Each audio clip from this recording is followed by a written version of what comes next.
Kisah ini dimulai dengan seorang wanita dari Korea Utara. Ia adalah salah satu fans dari jutaan fans boyband terkenal di dunia yaitu BTS. Sejak kecil, ia selalu diam-diam menonton K-drama dan mendengarkan lagu-lagu K-pop. Namun yang membedakan ia dengan ARMY lainnya adalah ia bergabung langsung dengan ARMY atau tentara sungguhan. Sebuah perubahan dari suatu perdamaian mulai terjadi dengan begitu mengejutkan. Korea Utara dan Selatan akan membentuk serikat ekonomi dan membuat mata uang bersama. Hal ini jelas sangat mengejutkan bagi warga kedua Korea tersebut. Dan tentunya untuk wanita yang kita ketahui ini. Singkatnya, pada tahun 2025 ia mulai keluar dari dunia militer dan akan pergi menuju ibu kota Korea Selatan. Penduduk Korut yang mulai berdatangan ke Korea Selatan mendapati kultur syok dan beramai-ramai melihat banyaknya gedung pencakar langit di sana. Kedua Korea membuat zona ekonomi bersama. Tempat ini menjadi tempat uji coba kerjasama ekonomi antara kedua Korea, serta memastikan perjalanan dan pekerjaan untuk setiap rakyat Korea. Daerah ini juga menjadi rumah bagi organisasi dan perusahaan dari dua Korea. Percetakan uang Korea Bersatu dan Komite Persiapan Unifikasi akan berbasis di sini. Singkatnya, sebuah perusahaan besar Korea Selatan berjanji melakukan investasi besar di utara. Mereka mengaku menghasilkan banyak uang. Dari perubahan ini mulai muncul satu demi satu. Namun rumah dan pekerjaan yang dijanjikan broker imigrasi wanita ini ternyata palsu. Dari sinilah ia mulai menyadari jahatnya kapitalisme. Selain masalah-masalah itu, dari bergabungnya kedua Korea yang sangat berbeda dari segala aspek, membuatnya tumbuh permusuhan sosial terhadap warga Korea Utara. Wanita tersebut benar-benar bertanya kepada dunia apa yang sebenarnya terjadi. Kerja serabutan menjijikan yang ia alami juga membuatnya semakin stres menjalani kehidupan ini. Ia hanya bisa melamun dan menatap kosong semua yang ia lihat. Ia mendatangi sebuah tempat di mana sesuatu yang haram bisa didapatkan di sini. Ternyata ia juga berurusan dengan para kriminal, dan ia memiliki utang kepada mereka. Awalnya, bos kriminal itu menawarkan barang haram kepadanya, namun ia menolak mentah-mentah pemberiannya itu. Tak lama kemudian datanglah anggota lain yang berhasil meringkus seorang penghutang yang kabur. Ternyata, ia adalah rekan kerja wanita kita ini. Ia akhirnya menyalahkan para kriminal itu karena semua kebobrokan ini berawal dari mereka.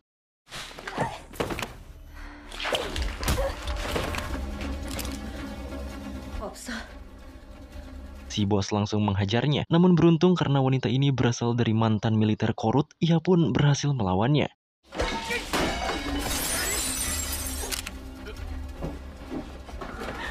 Karena mulai terdesak, ia pun terpaksa membunuh bos bank emoknya beserta kedua anak buahnya yang sedang asik memainkan wanita yang mereka tangkap dan berusaha mengambil semua uang yang berada di markas itu.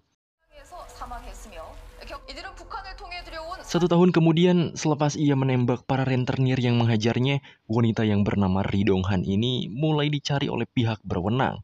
Ia hanya bisa berpasrah diri di tengah-tengah derasnya air hujan. Ia menangis dan tidak punya tempat tujuan lagi. Saat itu, ia mulai mengambil pistolnya dan mengarahkannya tepat ke kepalanya. Namun tiba-tiba ada seorang pria yang datang. Pria itu ternyata mengetahui bahwa Ri adalah pencuri yang hanya menargetkan orang-orang jahat. Ri langsung menodongkan pistolnya. Tanpa was-was sedikit pun, pria itu berkata ingin mengajak Ri untuk bergabung dengan rencananya. Ia berkata perampok yang mencuri uang kecil akan terbunuh atau berakhir di penjara. Tapi, perampok yang mencuri sejumlah uang besar bisa mengubah dunia dan menjadi pahlawan. Mendengar hal ini, Ri menurunkan pistolnya dan menatap serius pria berkacamata itu. Pria itu juga menambahi, daripada ia mengakhiri hidup yang sia-sia, mendingan mempercayakannya padanya. 그는 자신을 교수라고 자신의 학생들을 인사시켜주었다. Singkatnya, Ri join dengan pria tersebut, dan ternyata banyak murid lain dari pria tersebut juga. Pria itu disebut profesor. Ia telah mengumpulkan beberapa murid yang akan ia berikan tugas nantinya. Setelah sampai di markas, profesor pun membuka diskusinya. Mereka akan membuat nama panggilan dan tidak akan menggunakan nama asli. Menurutnya akan lebih aman jika tidak menggunakan identitas aslinya. Dan diputuskanlah mereka membuat nama panggilan berdasarkan nama-nama kota yang ada di dunia. Dimulai dari pria muda, ia memilih nama Rio de Janeiro. Rio memiliki kemampuan meretas yang tidak biasa. Ia mungkin bisa disebut pelanggar hukum jaringan. Selanjutnya, Denver. Ia adalah mantan petarung. Ia juga memukuli semua orang di arena ilegal, bahkan para penjudi yang bertaruh padanya. Selanjutnya, pria paruh baya. Ia menggunakan nama Moskow. Ia juga adalah ayahnya Denver.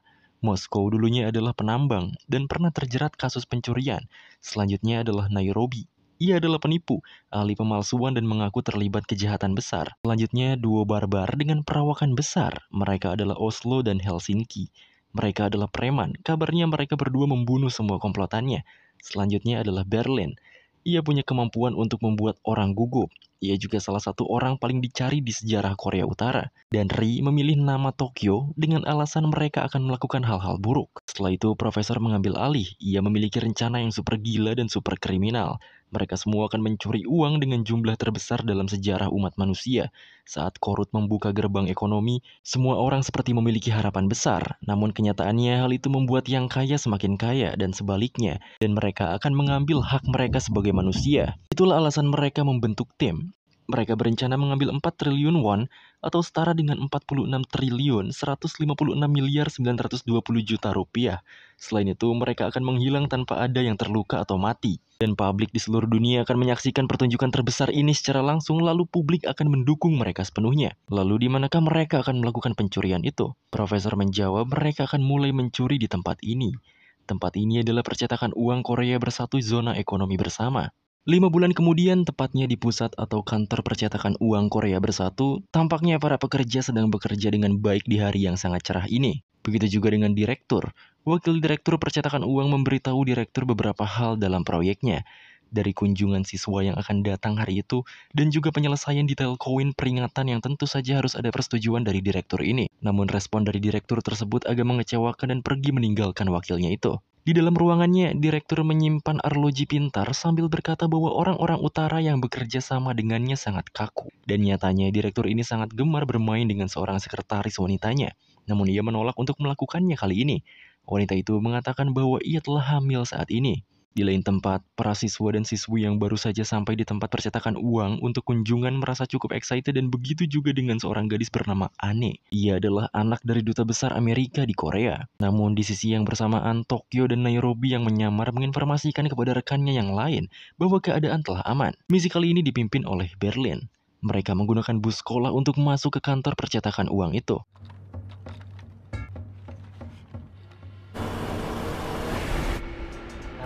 8m 대기들 타시고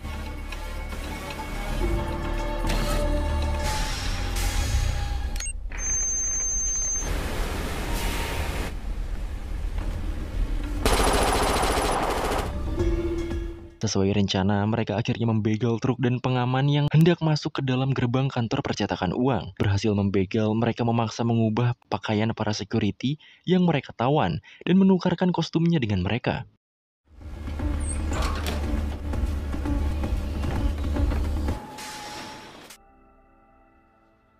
수고하십니다.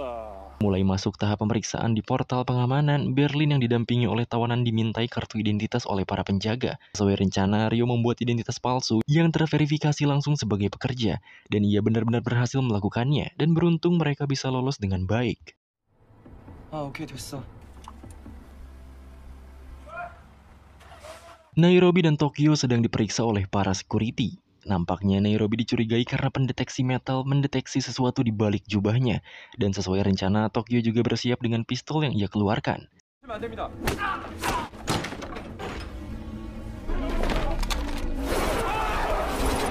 Sangat tepat waktu, mobil yang telah mereka begal untuk masuk telah sampai. Mereka menembaki ke arah langit untuk mengintimidasi para penjaga dan semua pekerja yang ada di sana. Lalu Berlin dan yang lainnya berusaha mengumpulkan semua orang yang berada di gedung itu.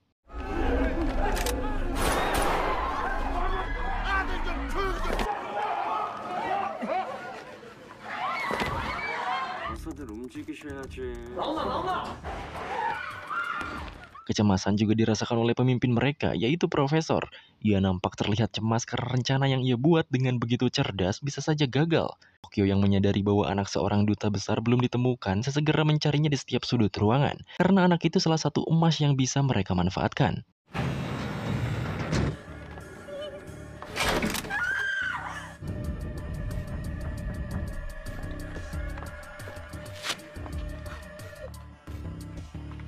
Dalam ketegangan Profesor, mereka pun berhasil mengumpulkan semua orang yang berada di dalam gedung dengan sempurna. Berlin sebagai pemimpin menyampaikan bahwa ia tidak akan melukai mereka semua jika mereka patuh terhadap perkataan mereka. Karena mereka semua telah jadi sandera, lalu para perampok pun mengumpulkan semua gadget dan kartu akses para sandera. Dalam keheningan itu, telepon pun berdering. Direktur mengatakan itu berasal dari kantor pusat. Maka dari itu, Berlin membawa pacar direktur si sekretaris ini untuk menjawabnya. 전문가도 아니고 원인 파악은 문제 없는 거디. Akhirnya, Moskow dan yang lainnya mulai membobol berangkas di gedung itu. Mereka pun sangat bahagia karena melihat tumpukan uang di dalam sana. 아빠, 도대체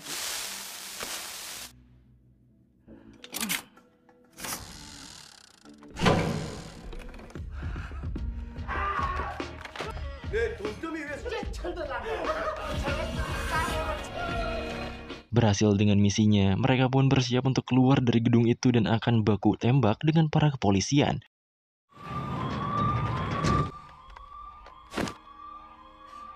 안 된다고. 자, Sebenarnya hal itu adalah bagian dari rencana profesor sebelumnya.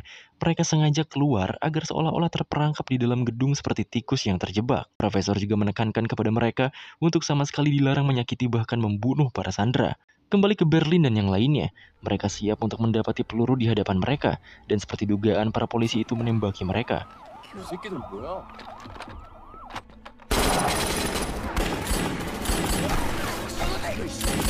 Sesuai dugaan profesor, polisi memulai tembakannya terlebih dahulu, padahal para perampok tak berniat menembak.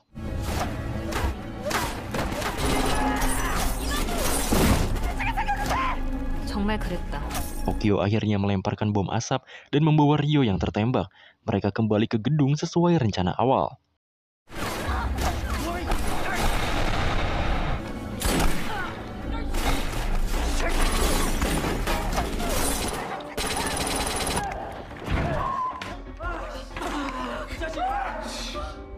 Beruntung saja peluru yang mengenai Rio berada dalam anti pelurunya. Hal ini membuat teman-temannya panik. Berita perampokan ini mulai menyebar dengan pesat. Para petinggi Korea Utara dan Selatan mulai berdiskusi untuk menyelesaikan permasalahan ini. Kedua negara itu juga sepakat untuk menempatkan polisi ZEP, yaitu gabungan kepolisian kedua negara tersebut. Jelas hal ini sangat mengganggu proses penyatuan dua Korea. Jika hal ini gagal, maka dunia akan menertawakan Korea. Selain itu, dunia juga akan terfokus pada peristiwa ini. Di lain tempat, kita diperlihatkan seorang janda anak satu bernama Woo Jin. Ia adalah ahli negosiasi Badan Kepolisian Korea Selatan.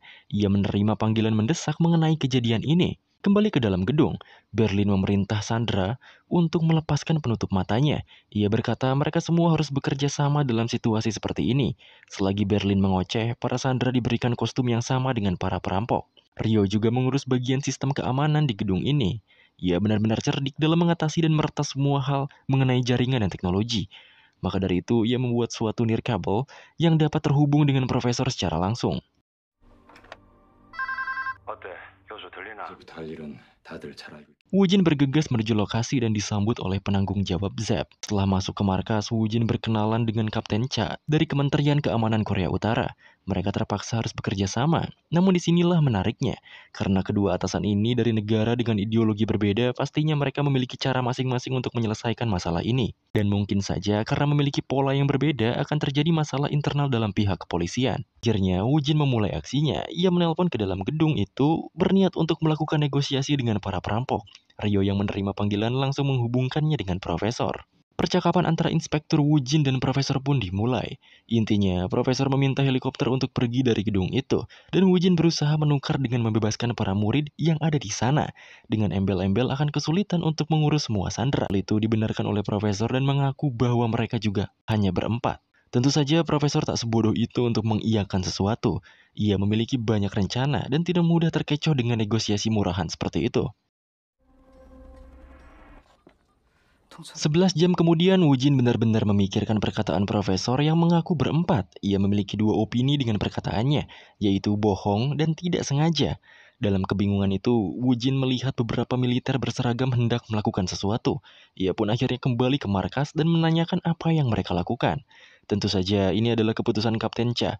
Ia dan penanggung jawab ZEP ingin menyelesaikan semua masalah ini dengan cepat tanpa basa-basi. Mereka juga menyuruh Woo Jin untuk beristirahat saja di rumah. Terpaksa harus pulang, ia pun membaca pesan dari gebetannya. Ia akan mengunjungi kafe milik gebetannya itu.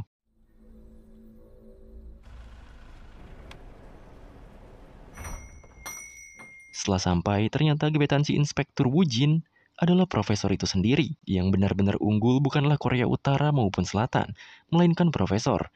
Ia mengembangkan rencana, mempertimbangkan setiap kemungkinan yang mungkin saja terjadi. Dan tentu saja Wujin adalah bagian dari rencananya. Setelah itu layaknya tak terjadi apa-apa, profesor pun menyiapkan makan malam untuk Wujin dengan ceria. Kita beralih ke flashback di saat profesor dan rekannya berdiskusi. Di sana mereka mendiskusikan kejadian yang akan terjadi. Mulai dari kerjasama kedua negara dan juga siapa yang akan memimpin di pihak kepolisian.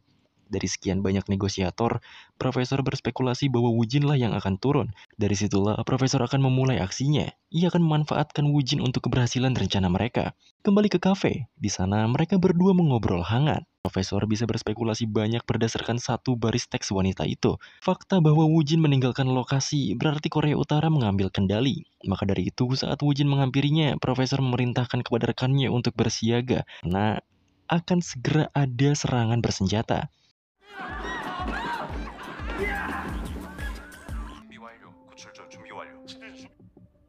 시작하라.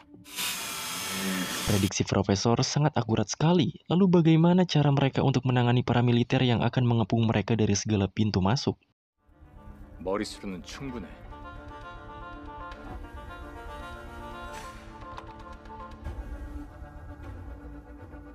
구출조도 같은 상황입니다.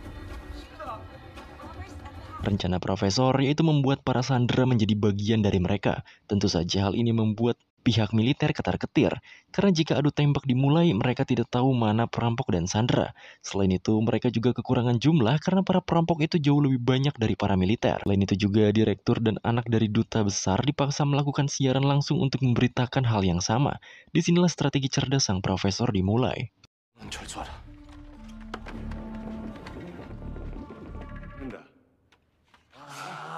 Setelah pihak militer mundur, Berlin mengapresiasi kerjasama para sandera dalam menangani situasi tadi. Ia pun bertepuk tangan dan diikuti oleh para sandera yang juga bertepuk tangan dengan terpaksa. Kembali ke kafe, Wujin dan profesor yang sedang menikmati waktu berduanya dihentikan oleh telepon yang berdering dari telepon Wujin. Wujin yang menjauh dikabarkan mengenai situasi yang terjadi saat ini. Ia pun berpamitan dengan profesor dan pergi ke markas kembali. Profesor kembali menghubungi rekannya dan mengabari bahwa Wujin telah bertugas kembali sesuai rencana mereka, dan mereka akan melakukan rencana selanjutnya. Saat mereka berdiskusi, profesor mengungkapkan bahwa ia tidak akan dan tidak ingin mencuri uang di sana, melainkan mencetak uang sebanyak 4 triliun won. Mereka akan mencetak uang yang bukan milik siapapun, dan tidak bisa dilacak. Kemudian mereka akan menghilang. Perampokan ini akan tercatat dalam sejarah sebagai kejahatan revolusioner.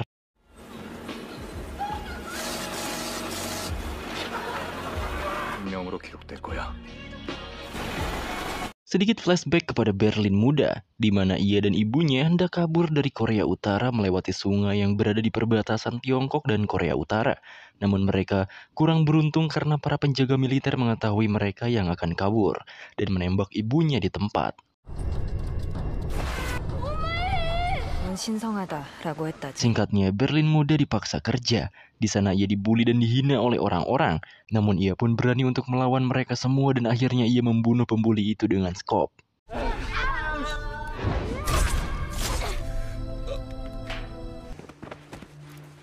Karena pembunuhan tersebut, Berlin dikurung. Dan semakin hari semakin banyak yang takut padanya. 25 tahun setelahnya, kerusuhan terjadi di penjara antara para polisi dan napi.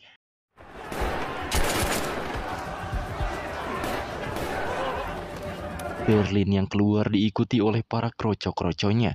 Setelah membunuh salah satu sipir, ia dan kroconya pergi dari tempat itu. 동무, 요식구가 구만길에 심이었다.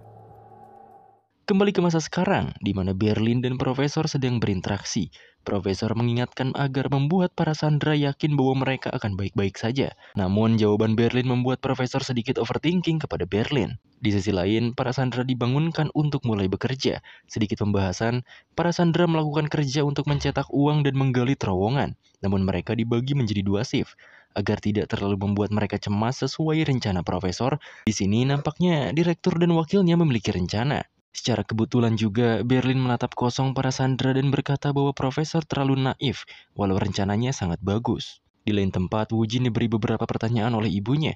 Ia sepertinya sangat support kepada hubungan Wujin dan Profesor. Namun Wujin terlalu menutupi hal itu. Woo-jin dan para penyidik kasus perampokan ini mulai berdiskusi kembali. Mulai dari kejadian penyergapan kemarin yang gagal, mereka jadi tahu kapasitas kekuatan mereka. Selain itu, mereka sepertinya tahu mengenai anak duta besar sebelum melakukan perampokan. Dari semua hal yang mereka diskusikan, Woo-jin berpendapat mereka bukan sekedar perampok biasa. Woo-jin menghubungi profesor untuk memastikan para sandera baik-baik saja. Namun profesor malah bertanya hal random, layaknya jokes saja. Ia bertanya apakah Woo-jin pernah pura-pura orgasme sebelumnya. Setelah pembicaraan itu, Woo-jin mengatakan bahwa orang tersebut pandai bernegosiasi. Banyak spekulasi dalam pikirannya. Selain itu, penjahat mana lagi yang benar-benar niat menyiapkan kostum dan lainnya. Di dalam gedung, seorang pria paruh baya bernama Ri Chung-myun, ia mendeteksi bahwa uang dari tinta yang mereka produksi kurang baik. Salah satu rekannya pun mengabaikan hal itu karena mereka hanya dipaksa kerja oleh perampok.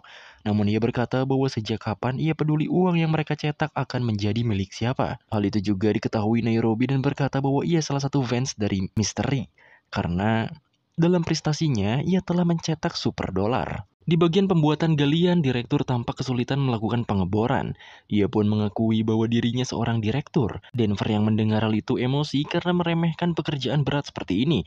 Ia berpikir direktur ini sok berkelas karena ia bekerja sebagai direktur. Kerusuhan itu mulai berhenti karena datangnya Berlin. Berlin pun mengajak Denver berbicara untuk mengklarifikasi.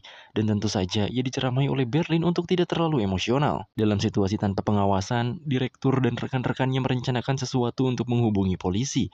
Rencananya, direktur akan melukai salah seorang rekannya untuk mengalihkan perhatian.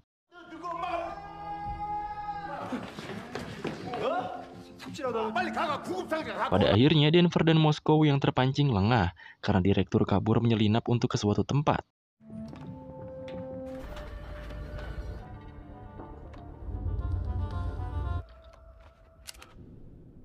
Namun sayangnya, ia digerebek oleh Tokyo. Direktur yang dibawa oleh Tokyo ke ruang Berlin dengan secara kebetulannya datang Denver dan rekan si direktur. Ia pun beralasan keluar karena hendak mengambil P3K. Dan dari kejadian ini, Berlin memerintahkan untuk mengumpulkan semua sandera. Setelah berkumpul, Berlin mengatakan kepada para sandera untuk berpindah menyesuaikan dari mana mereka berasal. Orang selatan di kiri dan utara sebaliknya. Terkecuali untuk Anne, si anak duta besar Amerika yang dibebaskan karena ia tidak memilih keduanya. 어느 쪽도 아닌데요? 위협하는 경우 벌을 주고 하시. Intinya, Berlin mengatakan untuk tidak melakukan hal-hal yang tidak diinginkan atau tidak patuh terhadap aturan seperti direktur tadi. Ia memisahkan antara kedua orang Korea karena untuk saling menjaga. Dengan cara, jika salah satu orang selatan melakukan hal bodoh, maka orang utaralah yang akan dihukum. Begitu juga sebaliknya. Sedikit flashback, cara ini juga diungkapkan oleh profesor. Mengacu pada negara imperialis, cara ini tidak direkomendasikan karena mereka menjunjung tinggi perlakuan manusiawi, dan cara ini pilihan paling terakhir. Mengetahui hal ini, Tokyo memprotes tindakan Berlin, karena Berlin membuat aturan yang seharusnya jadi opsi terakhir dan terburuk. Namun karena Berlin orangnya cukup manipulatif dan egois, ia terus teguh pada pendiriannya. Di sisi lain, Rio juga telah memisahkan Anne sendirian, dan ia akan mengawasinya dari CCTV.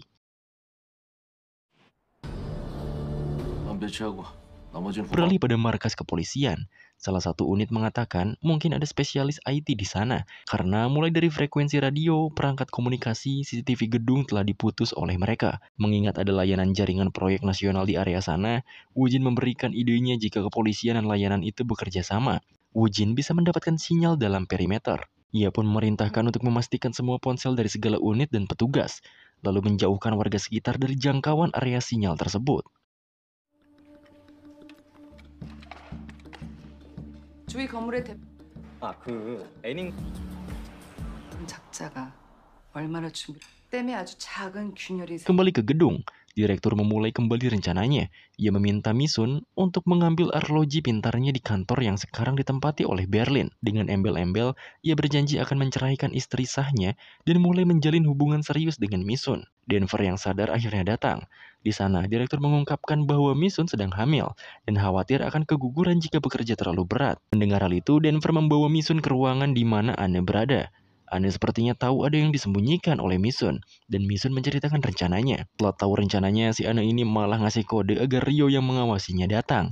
Anne pun mengatakan bahwa ia harus ke toilet karena sedang haid, dan tentunya Rio akan mengawasi Anne dan seharusnya tak ada yang mengawasi Misun dari CCTV. Misun pun memulai aksinya. Ia mencari arloji yang direktur itu maksud. Sedangkan di toilet, Anne merayu Rio. Rio yang mulai terbawa rayuannya lengah karena Anne berusaha mengambil senjata Rio. Misun juga telah mendapatkan arlojinya, dan di situ para polisi mendapatkan sinyal dari arloji tersebut. Sayangnya Denver tahu ada Misun di sana. Begitu juga dengan Rio, ia sadar karena senjata yang Anne arahkan belum ditarik pelatuknya, sehingga ia bisa membalikan keadaan.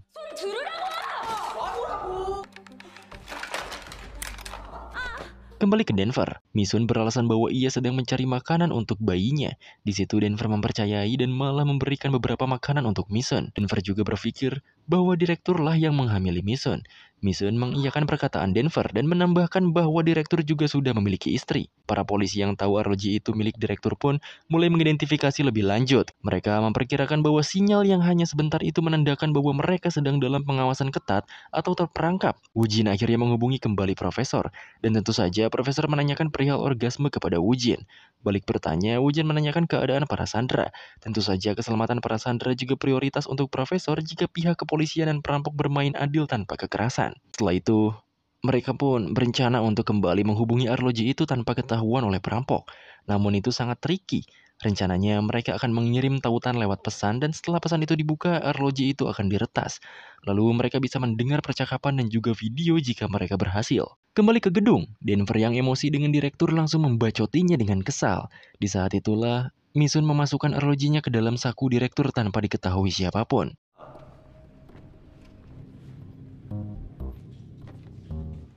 Profesor sangat gelisah. Ia merasa ada yang tidak beres karena jawaban Woo-jin sangat santai bahkan tidak tertekan. Maka dari itu, ia langsung menghubungi Woo-jin secara langsung dan mengajaknya makan malam bersama. 저럴 법도 하죠.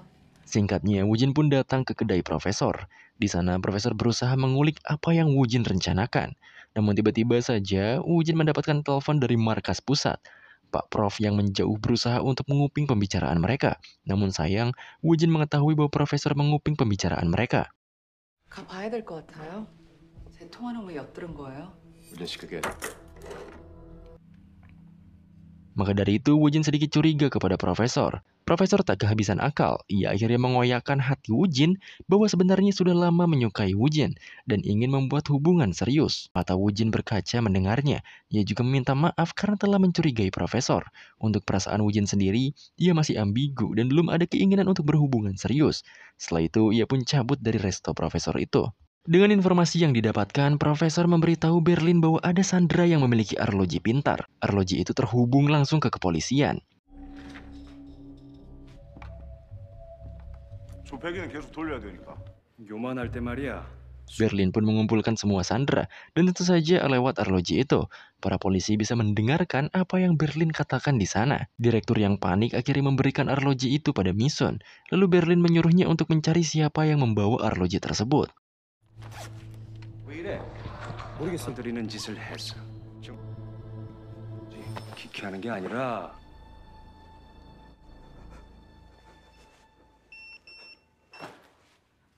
Misun akhirnya dicurigai membawa arlojinya, namun beruntung karena Berlin menganggap alat pendeteksi itu dapat berbunyi karena kalung yang digunakan oleh Misun, tiba-tiba arlojinya jatuh. Disinilah kepanikan terjadi, Berlin langsung menghancurkan arloji tersebut dengan brutal.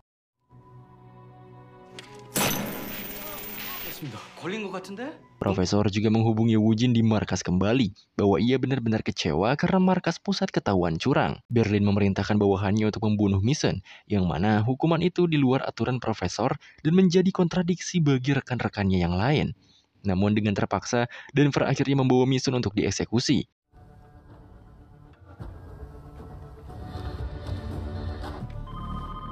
말라우. Setelah membawanya ke toilet, Denver benar-benar kecewa pada Misun karena telah berbohong soal kehamilannya, dan Misun terus mengisak tangisnya tanpa kuasa berucap. Namun Denver benar-benar tak kuasa juga untuk menarik pelatuk dan berujung uring-uringan sendiri. Rio yang tahu kondisi saat ini memberitahu Tokyo karena ada yang tak beres, sehingga Tokyo bergegas menemui Denver namun suara tembakan telah terdengar.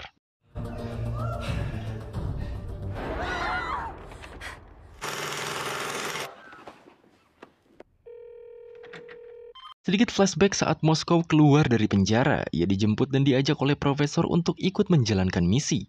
Tanpa basa-basi, ia pun menerimanya. Namun dengan syarat ia akan mengajak anaknya untuk ikut menjalankan misi yaitu Denver. Di sisi lain diperlihatkanlah Denver yang sedang dikejar oleh korban perjudiannya. 모스크바는 곧장 덴버를 찾아 격투장 도박사들이 Beruntung saja sang ayah datang tepat waktu dengan melubangi dinding dan mereka pun kabur bersama.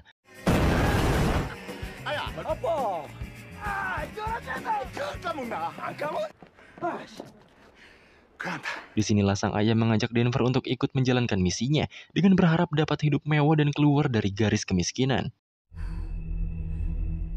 Kembali menyoroti para Sandra, karena secara tidak langsung membunuh Misun perkara arlojinya. Berlin yang datang bersama Oslo memastikan bahwa Misun telah tewas. Dan di sini, Tokyo yang sadar dengan keputusan Berlin yang di luar rencana profesor, akhirnya berusaha menghubungi profesor. Namun sayang niatnya pudar karena Berlin keburu datang bersama antek-anteknya. 뭐라도 하는 거이가 기거이 아니라 질이라도 하게. Perdebatan pun terjadi, yang mana Tokyo sangat tidak setuju dengan keputusan Berlin membunuh Misun. Namun Berlin tetap mengagungkan keputusannya, karena baginya, jika tidak diberi contoh dengan hukuman yang berat, manusia tidak akan pernah takut. Perdebatan itu diputus karena profesor menghubungi mereka. Hal itu juga membuat Tokyo pergi di hadapan mereka semua. Berlin yang mengangkat telepon profesor berkata bahwa semuanya baik-baik saja. Ia menutupi aksinya itu kepada profesor. Kembali pada Tokyo, ternyata Misun tidak meninggal begitu saja dikarenakan Denver benar-benar tidak bisa menarik pelatuknya pada Misun. Justru Misunlah yang mengusulkan Denver untuk menembaknya di bagian paha dan Misun akan berpura-pura mati.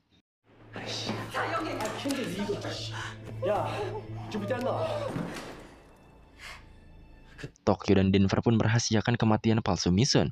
Jika Misun tidak dirahasiakan, maka Berlinlah yang akan menembak Misun sendiri. Mereka berdua juga berniat untuk melengsarkan Berlin, karena mereka berdua menganggap Berlin sudah memutuskan aksi di luar perintah profesor. Poin utamanya, mereka akan menundukkan Helsinki dan Oslo yang pro kepada Berlin. Di markas pusat, ternyata arloji direktur merekam beberapa footage. Woo-jin dan Kapten Cha akhirnya mengetahui salah satu anggota perampok tersebut yaitu Ryo, seorang anak remaja yang pandai meretas sejak dini. Jadi dapat disimpulkan bahwa para perampok sangat terstruktur.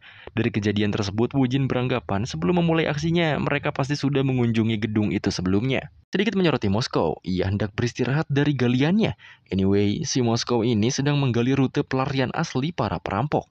Jadi rute pelarian yang digali oleh para Sandra hanyalah tipuan semata. Di sisi lain, ternyata para Sandra yang mayoritas pekerja gedung dan orang utara mengintimidasi direktur. Karena sejauh ini hanya direkturlah yang loba cetak dan selalu membuat masalah pada mereka. Keributan ini jelas dipengaruhi oleh aturan yang Berlin buat, karena memisahkan mereka menjadi dua kubu, yaitu kubu utara dan selatan. 우리 그만하시오. 당신 머릿속에 당신밖에 없는 이 북한 놈들이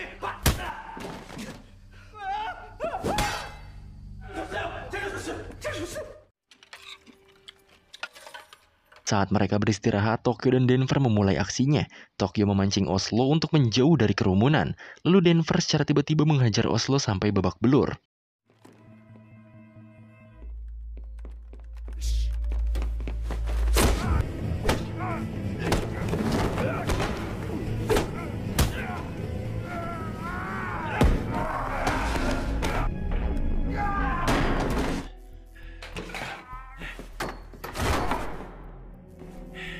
Di sisi lain, rintihan Misun nampaknya membuat Helsinki yang sedang berpatroli curiga. Ia pun memeriksa dari mana asal suara tersebut.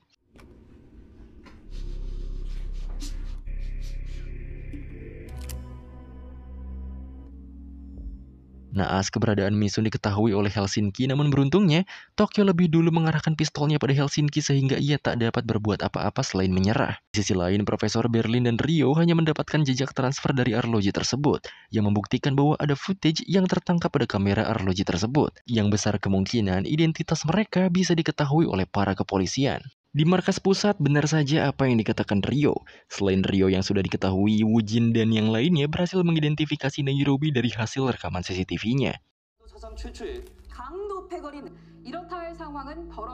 Untuk memastikan footage dari arloji itu, tak ada pilihan lain. Profesor menghubungi Woo-jin secara personal, namun Woo-jin tak mengangkatnya. Di rumah Woo-jin, anak perempuan Woo-jin terlihat ikut dengan mobil ayahnya, sehingga sang nenek berupaya melaporkannya kepada Woo-jin karena HP-nya kagak aktif. Akhirnya, si nenek tersebut menelpon profesor. Di gedung, suasana para perampok malah menyudutkan Berlin. Ia dan Tokyo terus berdebat atas keputusan Berlin yang di luar rencana. Tokyo pun akhirnya berusaha menghubungi profesor untuk mengklarifikasi apa yang telah terjadi. 덴버 넌 뭐이가? 우린 아무 문제 없어. 리오, 교수한테 연락해. Profesor yang sudah diperintahkan oleh ibunya Woo-jin akhirnya menyelinap masuk ke dalam markas besar kepolisian untuk memberitahu Woo-jin bahwa ibunya menelpon. 씨, 저 이거 여보세요? 엄마? 실례했습니다. Di sini Woo-jin sangat emosi karena anaknya malah dibawa pergi sama mantan suaminya. Ia juga jadi sensi kepada profesor. 나중에 시간 되시면 잘 가요. Selain itu, Kapten Cha juga tampaknya cukup mencurigai profesor. Profesor sendiri sudah mengetahui sejak pertama masuk ke dalam markas pusat. Saat masuk, ternyata diam-diam ia memperhatikan semua informasi yang terpampang di sana. Situasi di gedung juga semakin memanas, bahkan Nairobi pun memihak kepada Tokyo. Profesor akhirnya kembali, lalu Berlin akhirnya mengakui semua perbuatannya. Jelas ini membuat profesor emosi karena ini di luar rencananya. 위장부. 내가 그렇게 강조해. 이렇게 아주 완벽하게 돌아. 완벽이라고 한 거야? 아, 하긴. Namun Berlin terus menyanggah, justru karena aturan mereka yang tidak tegas membuat salah satu anggota mereka diketahui oleh para kepolisian. Profesor juga memvalidasi hal itu, bahwa Nairobi dan Rio sudah diketahui para polisi. Situasi pun berbalik kepada Tokyo. Nairobi dan Rio berbalik memihak Berlin. Ditambah ayahnya Denver yaitu Moskow, datang dan mengetahui bahwa anaknya itu sudah membunuh manusia. Hal ini jadi membuat chaos di antara para perampok. 너 진짜 듣자니까. 누가? 우리를 졸로 봤거든. 네 진짜가. 진짜야? 저서 이거 사람을 저 네가 깨워 왔다가 사람을 베를린. Moskow yang sangat kecewa pada anaknya pergi dan sedikit flashback pada pembicaraan mereka di masa lalu. Moskow selalu ingin menjadi orang baik. Ia pun disumpahi oleh istrinya bahwa Denver akan menjadi sosok seperti dirinya yang rusak. Maka dari itu, Moskow sangat berusaha agar Denver tidak seperti dirinya. 내 쪽인 것 같은데. 열립니다. Tiba-tiba saja gerbang gedung utama terbuka, dan ternyata itu ulah dari Moskow. Berlin, profesor, dan para kepolisian terkejut dengan terbukanya gerbang utama. Moskow berniat keluar dan menampakkan dirinya. Ia akan menyerahkan dirinya untuk mengaku bahwa dirinya lah yang sudah membunuh Misun. 전 병력 정문 앞으로. 선대원 경계 태세 유지. 무장 상태입니다. 차라리 잘 됐다. Para kepolisian pun bergerak dan bersiap mendekat ke arah Moskow. Denver akhirnya mengejar sang ayah dan berusaha menutupi wajahnya. Sedangkan Berlin akan menunjukkan kuasanya pada profesor dengan memerintahkan beberapa sandera atas situasi ini. 임무를 수행하게 될 거예요. Karena sudah dapat dipastikan bahwa mereka perampok, Woo-jin memerintahkan untuk menembak. Namun tiba-tiba di gerbang utama para sandera yang bercampur dengan perampok kembali keluar untuk melindungi mereka berdua.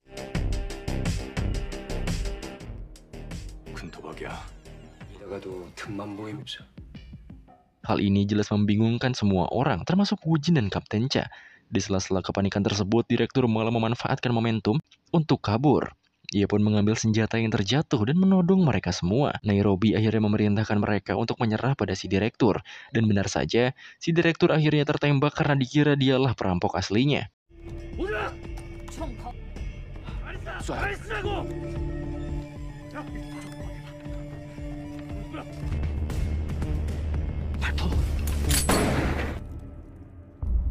Sedikit flashback saat para perampok berlatih untuk mengeluarkan peluru. Tampaknya hanya Rio yang malas untuk belajar dan ia lebih memilih untuk pergi dari sana.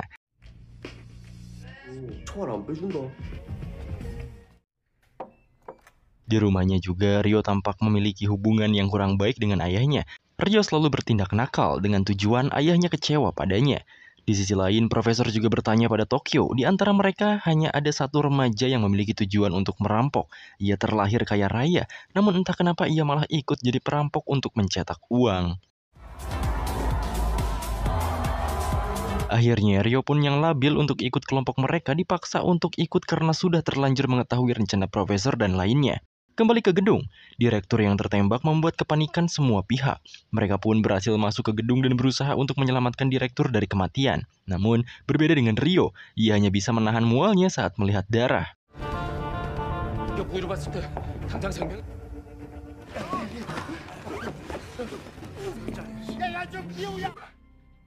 Profesor juga langsung menghubungi Wujin. Mereka saling menyalahkan satu sama lain. Akhirnya, Wujin memberikan usulan untuk memasukkan tim medis ke gedung. Namun Profesor tak langsung menerimanya karena itu terlalu beresiko. Di sisi lain, Wujin yang stres didatangi oleh Kapten Cha. Kapten Cha akan memanfaatkan situasi ini jika para perampok menyetujui untuk memasukkan tim medis untuk direktur. Profesor juga menginformasikan pada Berlin perihal akan adanya tim medis yang masuk. Walau Berlin sedikit brutal, ia akhirnya hanya bisa menuruti perkataan Profesor. Profesor akhirnya memperbolehkan tim medis masuk. Dan benar saja Kapten Cha memiliki rencana lain, yaitu operasi pengalihan. Kapten Cha juga sudah menyiapkan kostum yang sama dengan para perampok. Di gedung nampaknya juga pada sibuk. Para sandera dibawa untuk bersiaga. Selain itu, Tokyo membawa Rio untuk membantu operasi pada Misun yang makin buruk keadaannya. Rio nampaknya tak bisa membantu. Namun menurutnya Misun akan kehilangan kakinya jika tidak buru-buru dioperasi. Misun juga memberikan secarik surat terakhirnya pada Denver untuk diberikan pada direktur. Di Satgas juga sudah bersiap untuk operasi pengalihan. Kapten Cha akan menyamar jadi salah satu tim medis dan akan dikerahkan beberapa pasukan khusus untuk menyelinap menggunakan kostum para perampok.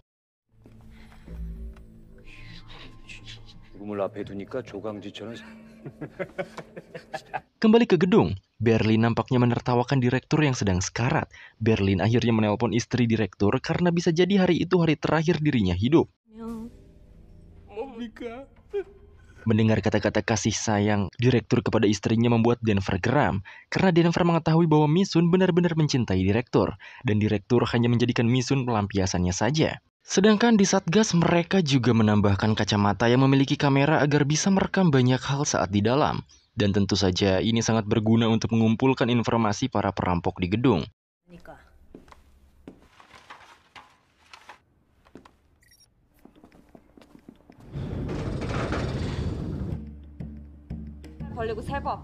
Singkatnya, masuknya tim medis pun dimulai. Pertama-tama mereka diperiksa satu persatu, dimulai dari alat dan seluruh tubuhnya. Profesor juga mengamati dengan tajam karena memasukkan orang lain ke dalam gedung benar-benar sangat beresiko tinggi. Dan benar saja, pengamatan Profesor benar-benar di luar nalar. Ia pun mengingat wajah Kapten Cha yang menyamar. Ia bisa tahu karena ia pernah melihatnya saat masuk ke ruang Satgas untuk menemui Wujin. Namun, kepanikan Berlin dan lainnya dapat ditenangkan oleh Profesor. Karena menurut Profesor, mereka harus mencari motif yang sebenarnya dilakukan para polisi.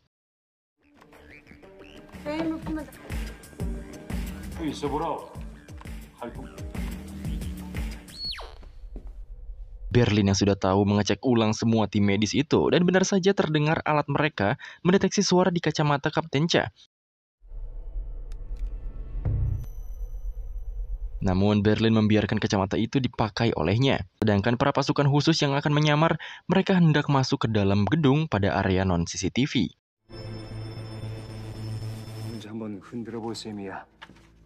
Operasi pada direktur pun dimulai dengan diawasi oleh Berlin. Tentu saja banyak kecurigaan kepada Kapten Cha karena ia kurang terlalu paham dengan alat-alat medis di sana. Akhirnya Berlin menggertak. Ia pun meminta Kapten Cha langsung mengoperasi direktur sendiri dan jelas ini semua membuat panik Kapten Cha dan para kepolisian di Satgas.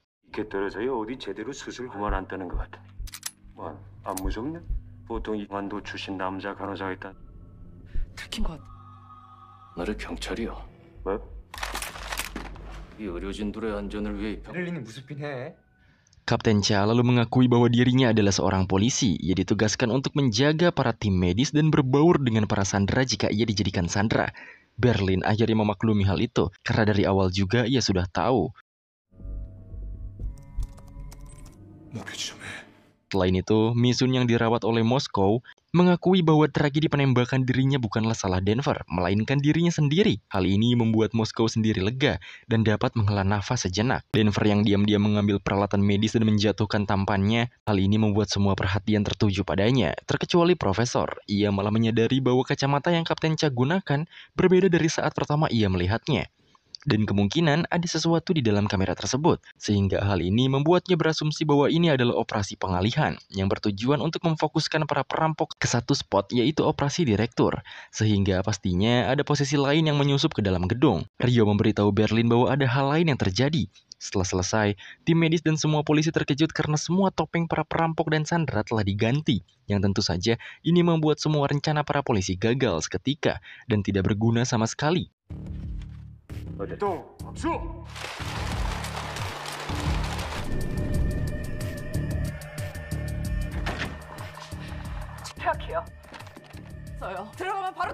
Maka dari itu, Woo-jin memerintahkan pasukannya mundur, dan tentu saja si Kapten Cha teriak-teriak karena para perampok terlalu jenius bagi mereka.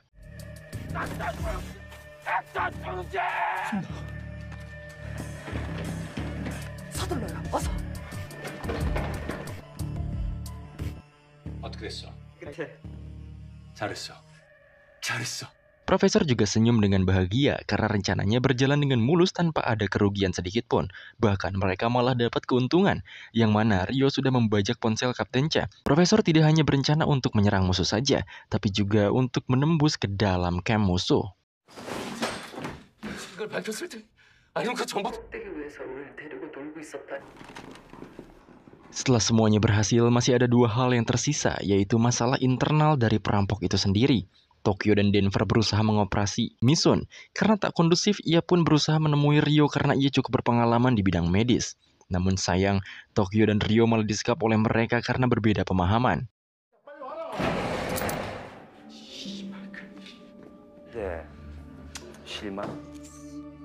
Lalu Berlin dan Oslo sudah memasuki ruangan Misun. Berlin masih tetap pada ideologinya dan akan membunuh Misun dengan tangannya sendiri. Dan tentu saja ini menjadi ketegangan bagi mereka semua. 음포를 해놓고 꽝포 내가 거기까지. Tapi beruntung Tokyo dan Rio berhasil membalikan keadaan, dikarenakan Nairobi berhasil menyelamatkan Tokyo dan Rio. Terlebih Nairobi ada di pihak Tokyo saat setelah menemukan kertas Misun dan mengetahui bahwa Misun belum mati.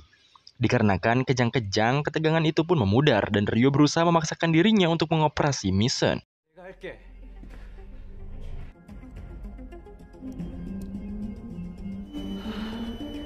Beruntung operasinya berhasil, Rio juga jadi muntah-muntah dan di sini juga hubungan antara Rio dan Tokyo mulai ada intensitas yang lebih. Begitu juga dengan Denver dan Misun. Selain Denver yang rela mendonorkan darahnya, Denver juga mengatakan fakta sebenarnya bahwa ia tak memberikan suratnya pada direktur karena merasa jengkel. Lalu direktur hanya memanfaatkan Misun saja dan hanya mencintai istri sahnya sampai ia mati. Kebahagiaan juga dirasakan oleh profesor karena pada kenyataannya, Misun salah satu sandera mereka tidak mati dan mereka pun menghukum Berlin sendirian di sana. 필요한 법이디. 사기꾼이라고. Berlin menyoroti Seon Woo-jin. Pihak kepolisian nampaknya benar-benar kalah telak. Media juga menggunjing peristiwa hari itu hingga skala internasional yang membuat malu kedua Korea itu. Woo-jin juga dikatakan tidak layak untuk memimpin kasus besar ini. Ia hanya bisa menangis dan pasrah tak ada arah.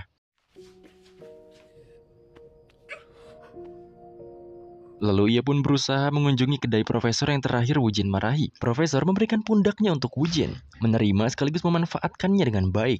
Sedangkan di gedung ada satu pasukan yang terlambat untuk kabur.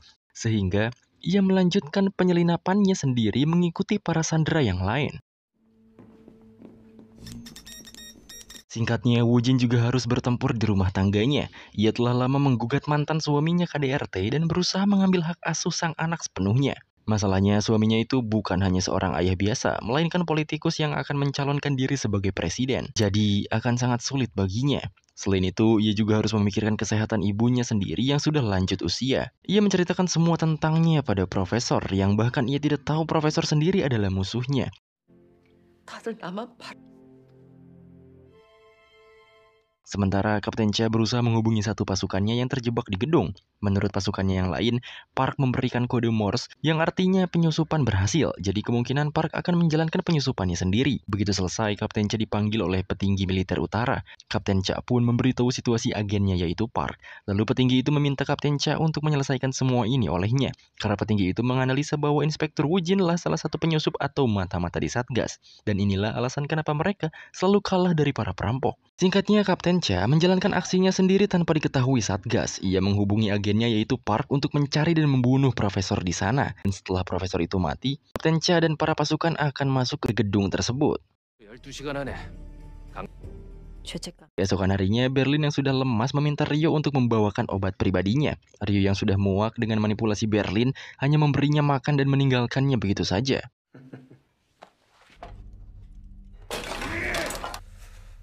Para sandera yang sudah berkumpul diberi dua kabar oleh Tokyo bahwa Berlin akan diganti sementara waktu oleh Tokyo, dan kedua adalah Misun yang ternyata masih hidup. Sontak para sandera bertepuk tangan dengan meriah yang mana hal ini membuktikan bahwa para perampok tak sejahat yang mereka kira.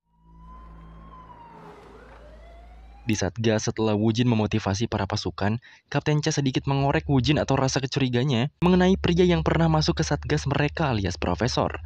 Namun Wujin mengabaikan hal itu karena terdengar privasi baginya. Setelah itu, telepon dari Profesor pun masuk. Profesor meminta persediaan makanan untuk para sandera. Interaksi mereka juga sangat lancar. Bahkan Profesor juga secara sadar mengatakan menu makanan aslinya yaitu roti lapis. Ia pun menyarankan Wujin untuk menukar persediaan makanan dengan pelepasan Anne Kim atau anak duta besar. Namun Wujin malah memberikan persediaan makanannya secara cuma-cuma. Menurutnya, jika mereka terlalu mengambil banyak kesempatan, akan menghilangkan kepercayaan para perampok. Dalam istirahatnya, Misun tampak mengabaikan direktur. Segala perkataan dan sentuhannya tak ia gubris sama sekali. Terlebih, Misun juga diajak ganti perban oleh Denver, dan hal itu membuat direktur cemburu pada mereka.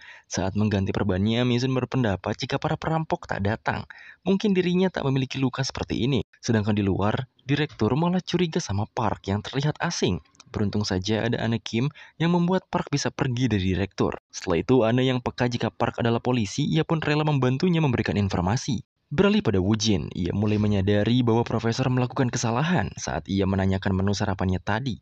Profesor sarapan pagi dengan menu yang berbeda dengan para sandera, sehingga hal ini menimbulkan asumsi bahwa Profesor berada di luar gedung.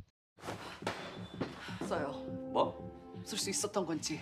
Profesor yang mendengarkan pembicaraan mereka lewat ponsel Kapten Cha tentu was-was. Terlebih, Wujin akan melacak mobil putih yang tertangkap kamera menurunkan Nairobi. Akhirnya mereka pun membagi dua tim, Satgas yang dipimpin oleh Kapten Cha dan pengejaran asumsi Profesor yang berada di luar yang dipimpin oleh Wujin. Seketika Profesor pun mengingat saat mereka bersiap dan membereskan semua sambungan di markas Profesor.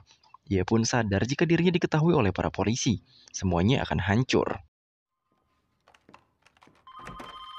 뭐? Sehingga Profesor menghubungi Rio dan mengabarkan kabar terburuk itu. Di sisi lain, Misun tampaknya memiliki rasa pada Denver, dan ia pun dikagetkan oleh Anne dan Park. Tujuan Park menemui Misun adalah untuk mencari tahu siapa Profesor sebenarnya. Di lain tempat juga, para sandera benar-benar menyaman dengan kepemimpinan Tokyo. Mereka benar-benar bekerja sama dengan baik. Beda halnya dengan direktur, ia malah berpikir aneh-aneh pada Misun dan Denver. Ia juga mendobrak WC wanita yang isinya ada Park, sehingga hal itu membuat keributan dan malah mengundang Oslo ke sana. 빨리 문 안 열어? 지금 몰란 척다 알아야지. 뭐 이거? 네 지금 여기서 뭐하니? 교수가 나를? Beruntung saja Oslo tidak menemukan keanehan di antara mereka, karena Oslo tiba-tiba dipanggil darurat oleh Helsinki untuk menghadap Profesor. Setelah keluar dari WC, si wakil direktur yang dari awal udah was-was karena takut direkturnya macam-macam mencurigai satu orang asing di antara mereka yaitu Park. Balik pada Oslo, ternyata Profesor menanyakan keberadaan mobil yang ia kendarai bersama Nairobi untuk menyamar ke gedung. Dan parahnya Oslo malah salah membuang mobil tersebut. Di toko ilegal itu, mobil yang hendak dibuang atau dihancurkan oleh pemilik malah digunakan atau diperbaiki dan dijual kembali pada orang-orang. Sehingga mobil yang mereka gunakan tersebut masih ada dan masih memiliki jejak sidik jari mereka semua. Lalu Profesor akhirnya bergegas ke tempat mobil tersebut. Sedangkan Park dan lainnya mulai berdiskusi kembali untuk mencari tahu siapa Profesor. Akhirnya mereka pun memutuskan untuk menjebak salah satu anggota perampok untuk diinterogasi. Singkatnya, Denver mendapatkan surat dari Misun. Dengan hati yang berbunga-bunga, ia pun menghampirinya. Saat masuk ke ruangan sepi, ternyata benar dugaannya. Pada akhirnya Denver disekap oleh Park dan diinterogasi oleh direktur.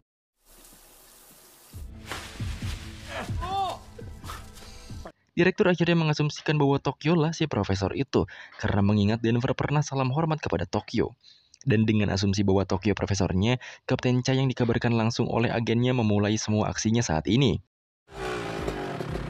Sedangkan profesor yang sudah sampai di tempat jual beli mobil ilegal, ia pun mencari posisi mobil putihnya. Namun sayang saat ia sudah menemukan posisinya, ia dibegal oleh para pemilik toko tersebut sehingga terjadi kerusuhan kecil di antara mereka. 라도 까고 내골 치던가. 너 뭐야? Keadaan pun chaos. Woo-jin dan anggotanya datang dan berusaha mencari mobil tersebut. Di gedung, Park memulai aksinya juga. Ia mengambil persediaan senjata api dan menyalakan alarm darurat sehingga membuat para sandera chaos mengira ada kebakaran yang masif. 전 대원 위치로. Balik ke profesor, ia yang menemukan mobilnya langsung berusaha menghilangkan semua jejak di dalam mobil itu. Para sandera rusuh. Perampok juga bingung apa yang telah terjadi. Kapten Cha dan lainnya mengatur strategi. Kerusuhan itu ditambah rusuh karena Park menyemprotkan penyemprot darurat. Dan tentu saja, alarm itu sebagai tanda bahwa Kapten Cha bisa menyerang dari luar gedung. Di sisi lain, direktur yang kesal menghajar habis Denver dan beruntung ada Misun yang datang. Saat direktur hendak membunuh Denver, ia pun malah ditodong oleh Misun. Denver yang lemas menendang direktur hingga terkapar dan keadaannya pun berbalik.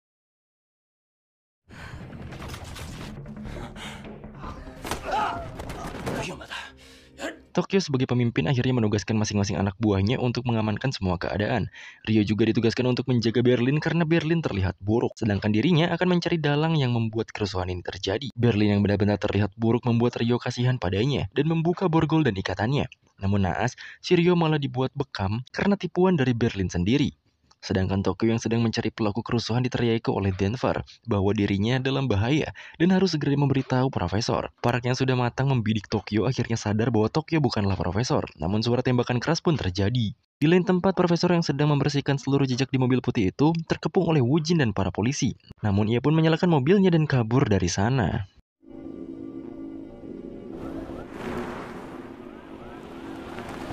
Sedikit flashback pada profesor, ia yang jadi dosen dan sedang ngajar memberitahukan teorinya sendiri mengenai reunifikasi, yaitu perdamaian semenanjung utara dan selatan, dengan tujuan menjadi kaya bagi kesatuan mereka. 주장은 이거야. 순식간에 이루어진. 아주 인상 깊은 강의. Kebetulan ada seseorang bernama Kim Sang-man atau mantan istri Woo-jin. Ia mengajak profesor menemui seseorang yang memang memiliki visi dan misi yang sama dengan teori profesor bernama Oh Jae-yeon. Jae-yeon akhirnya membeberkan info mengenai tujuan penyatuan dua Korea dan profesor diajak untuk bekerja sama sebagai juru kuncinya. Balik ke masa sekarang, profesor benar-benar sedang kesulitan. Ia dikejar oleh Woo-jin dan para kepolisian.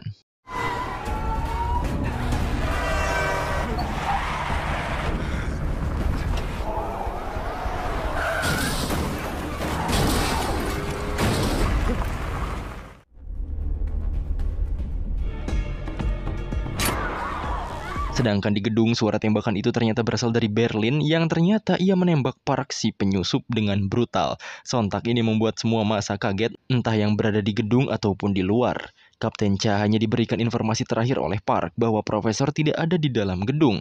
Jelas saja ini semua semakin rancu dan membuat strategi Kapten Cha gagal. Sedangkan profesor yang sudah terjebak menceburkan mobilnya ke dalam selokan. Ia juga berhasil kabur dari kejaran Woo-jin dan para polisi.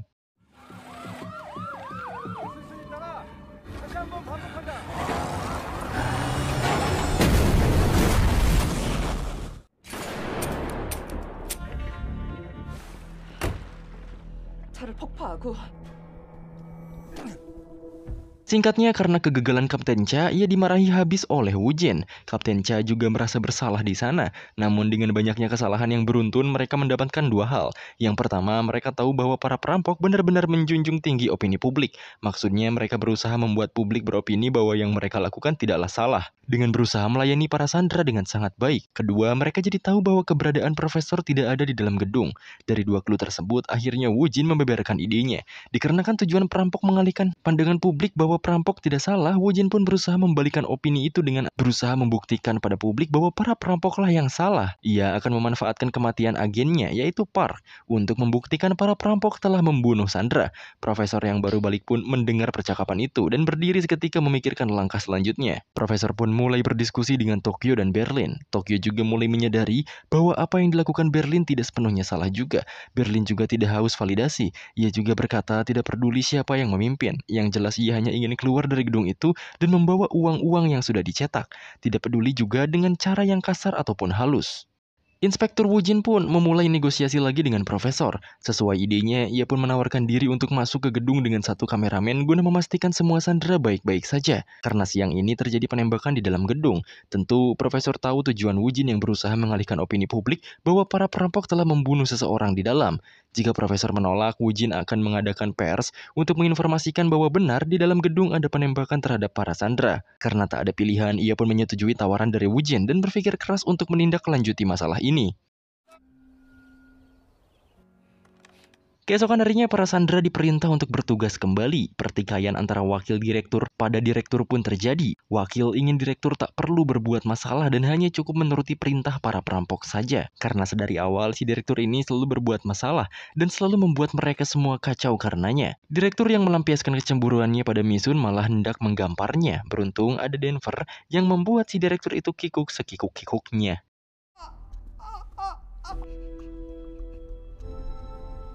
Singkatnya, Tokyo memberitahu pada semua sandera bahwa akan ada inspektur yang masuk dan akan mengadakan sedikit wawancara akan keselamatan mereka di gedung.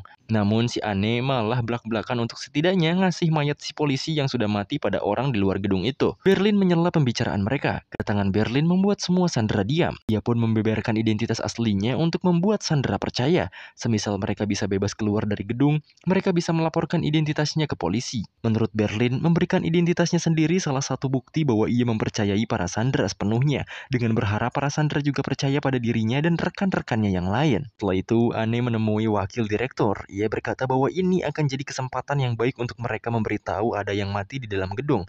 Ditambah kedatangan direktur yang malah menyetujui rencana Ane. Si wakil direktur hanya bisa pasrah dan menterserahkan itu semua pada Ane dan direktur. Mereka pun bekerja sama. Ane akhirnya menuliskan fakta kematian seseorang dan percetakan uang yang dilakukan oleh para perampok.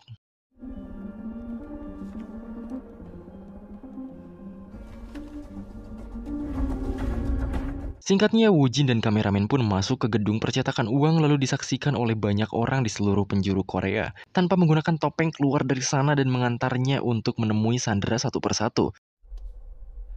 인질은 조 배국장 조영민. Satu persatu para sandera maju. Woo-jin sedikit menanyakan mengenai tembakan kemarin, namun para sandera tak menjawab apapun. Akhirnya giliran Ane Kim. Ia dengan penuh drama menangis dan berusaha memasukkan uang kertas ke dalam saku Woo-jin.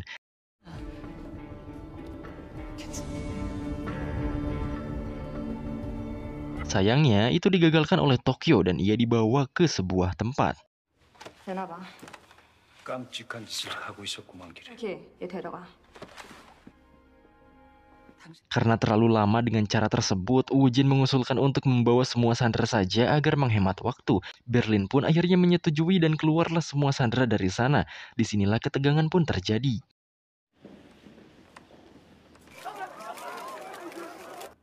인질 리스트예요. Woo-jin membawa daftar para sandera dan mengeceknya satu persatu. Dan tentunya Woo-jin menambahkan satu polisi yang mati pada daftar sandera mereka yang bernama Park Chul-woo. Ia pun menanyakan keberadaan pria tersebut dan terjadilah keributan karena Berlin yang tahu faktanya berusaha menutupi itu semua. Woo-jin akhirnya menanyakan pria tersebut pada Ane. Awalnya Ane tak mengaku, tapi dengan berani ia pun memberitahu kejadian yang sebenarnya. Begitu juga dengan direktur, tentu hal ini menjadi rancu. Apalagi ditambah dengan Berlin yang berkata bahwa pria tersebut adalah seorang polisi yang menyusup. 당신들이 죽였어? 아우 개수작이. 당신들이야. 우린 정당방위야. 나갈 수가 없을 것 같아. Secara tidak langsung, Berlin mengakui bahwa mereka telah membunuh satu orang di gedung itu. Woo-jin terus menekan Berlin, karena menurutnya, para perampok telah mengingkari janji mereka. Jelas hal ini membuat Berlin berkeringat dan pusing mengatasi masalah tersebut. Sedangkan di sisi penyiaran, ada seseorang yang entah dari mana memberikan flash disk video pada seorang pemegang siaran tersebut. Berlin pun dengan tenang mengatakan bahwa mereka harus adil dan mencari siapa yang paling benar atas semua ini. Namun tiba-tiba datanglah seseorang yang menggunakan topeng.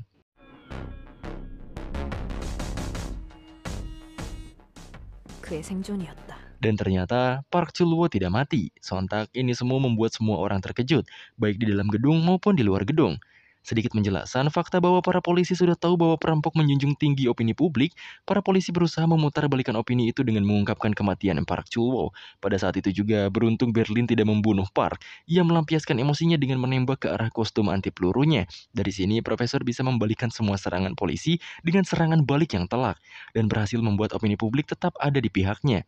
Bahkan publik juga semakin menyalahkan para polisi karena melanggar janji antara polisi dan perampok. Selain itu, video dari anonim pun diperlihatkan.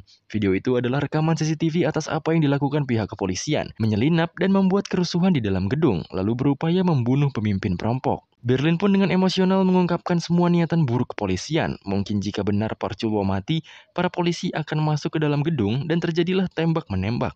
Itu akan berpengaruh pada keselamatan para sandera. Para polisi tak peduli sandera, mereka hanya menjadikan sandera sebagai tameng manusianya. Hal ini membuat keributan di semua pihak. Publik mulai menangis karena semua ini memang kesalahan polisi mengambil langkah. Berkali-kali mereka salah dan selalu salah.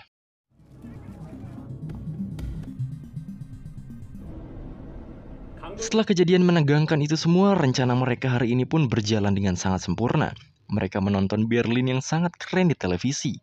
Berlin dan Tokyo pun mulai mendapatkan chemistry atas kerjasamanya. Ditambah lagi dengan kedatangan Moskow yang memberi kabar bahwa terowongan yang ia buat sudah membuahkan hasil. Mereka akan keluar dengan cepat. Profesor juga merasakan kebahagiaan yang sama.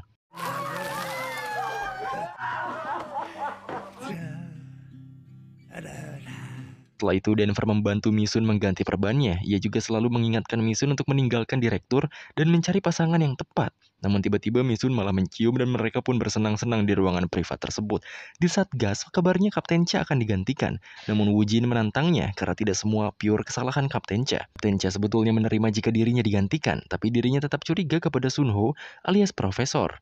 Woo Jin langsung menentang kecurigaan Kapten pada Profesor karena menurut Woo Jin, ia satu-satunya orang yang bisa ia percaya dan ia cintai. Profesor yang mendengar percakapan itu sedikit kasihan kepada apa yang Woo Jin alami saat ini.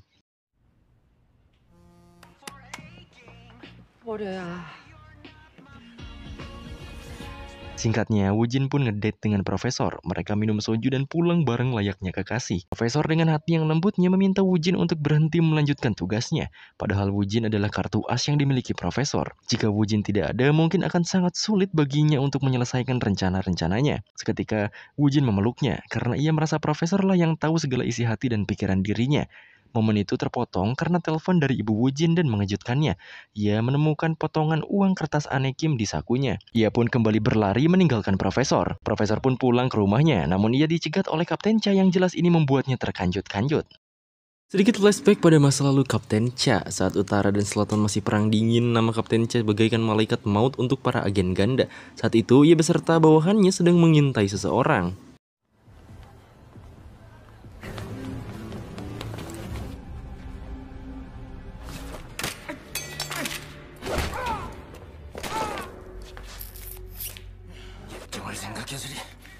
Dan pada akhirnya ia berhasil membunuh orang tersebut dengan sadis. Balik ke masa kini, walau agak terkejut, ternyata Kapten Cha disambut baik oleh Profesor. Di sisi lain, Woo Jin memberitahu ketua di Satgas mengenai apa yang ia temukan. Menurutnya, para perampok bukan hanya merampok saja, tapi mencetak uang di gedung tersebut. Mereka juga paham betul soal nomor seri di setiap selembar uang dan mereka juga memiliki peretas yang handal. Maka dari itu, asumsi mereka mencetak kemungkinan besar benarnya. Di sisi lain, Kapten Cha yang diberikan hidangan oleh Profesor meminta izin untuk pergi ke toilet. Ia pun memanfaatkan momen tersebut untuk mencari tahu ruangan-ruangan tersembunyi di dalam rumah Profesor.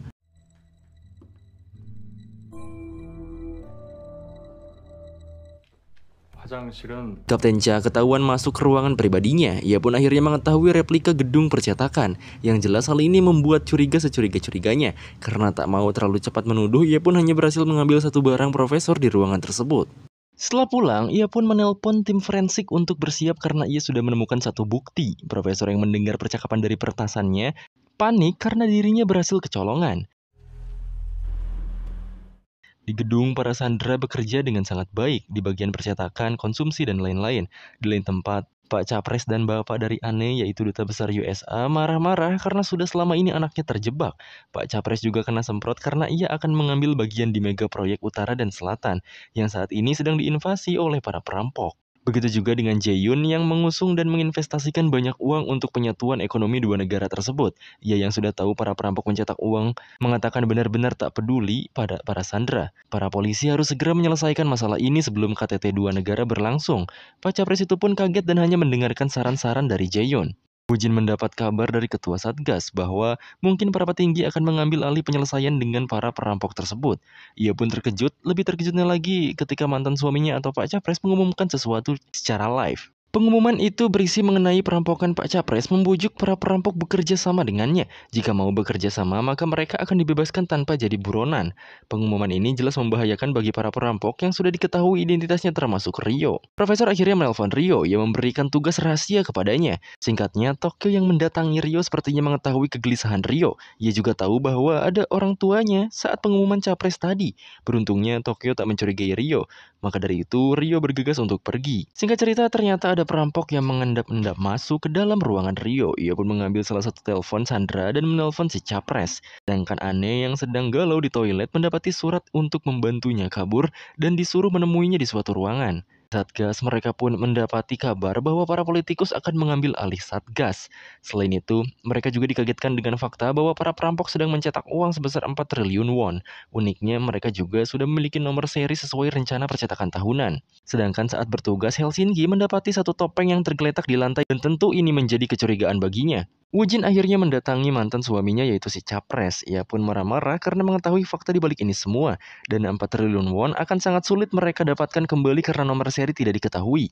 Selain itu, alasan para politikus mengambil alih Satgas dikarenakan dana 4 triliun tersebut yang seharusnya dialokasikan pada rencana deunifikasi malah akan digunakan untuk distribusi. Selain itu, rencana kerjasama Capres dengan perampok pun bertujuan hanya untuk putri duta besar AS saja dan tidak terlalu memperdulikan para sandera yang lain jika mereka menyerang gedung. Woo Jin yang emosi parah akhirnya hanya bisa menganggap rencana mantannya itu gila, lalu ia pun pergi dengan sangat emosi. Setelah itu, Woo Jin pun menghubungi Profesor. Ia yang menjunjung tinggi perjanjian mereka memberitahu Profesor bahwa salah satu di antara perampok ada yang terpancing oleh pengumuman Capres itu dan dapat dipastikan ia berkhianat. Sontak Tokyo dan yang lainnya pun bergegas mencari tahu siapa yang berkhianat.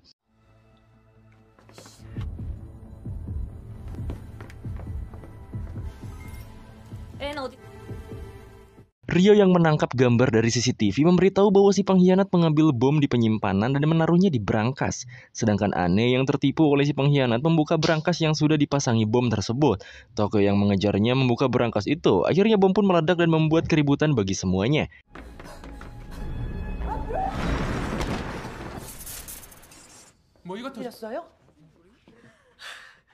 Namun ternyata Ane masih hidup dan malah kembali pada para sandera. Setelah kejadian itu, para perampok mulai berdiskusi mengenai siapa yang berkhianat di antara mereka dan tentunya hal ini akan membuat ketegangan kembali memuncak. 위치 정도는 꿰고 있을까? 꼬마 됐. 그렇게 우리가 서로에 Profesor akhirnya memberikan kabar soal keselamatan Ane dan berterima kasih karena Woo Jin telah memberitahukan soal pengkhianatan itu. Woo Jin akhirnya meminta timbal balik. Ia menanyakan tujuan para perampok sebenarnya, walau Profesor tak menjawab. Woo Jin terus-menerus mencecarnya. Woo Jin juga sudah tahu bahwa Profesor tidak berada di dalam gedung. Setelah itu, Inspektur Woo Jin langsung memulai operasinya dan mengatakan bahwa mereka akan memadamkan listrik agar menghalangi jalannya percetakan uang yang dilakukan oleh para perampok. Di sisi lain, Berlin terus-menerus menyangka bahwa Rio lah yang berkhianat. Namun beruntung, Tokyo yang memihak Rio berusaha meredakan sangkaan tersebut. Rio pun mengklarifikasi rencana-rencana rahasia Profesor yang hanya diketahui Tokyo. Rencananya yaitu membuat pesan palsu Kapten Cha agar seolah-olah Kapten Cha adalah mata-matanya. Makanya dari itu Kapten Cha yang sedang menunggu hasil penyidikan langsung didatangi oleh sejumlah kepolisian dan berkelahi di sana. 다 했고 지금 패턴 안 됩니다. 무슨 짓들이오?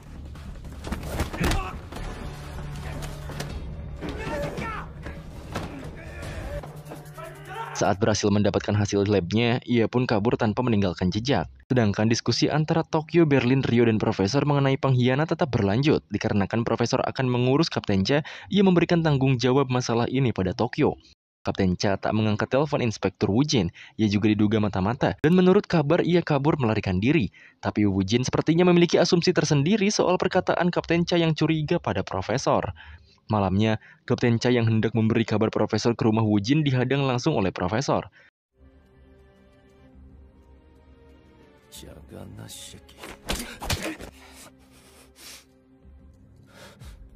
Namun, Profesor berhasil membekukan Kapten Cha dan hal itu disaksikan langsung oleh ibunya Woo-jin.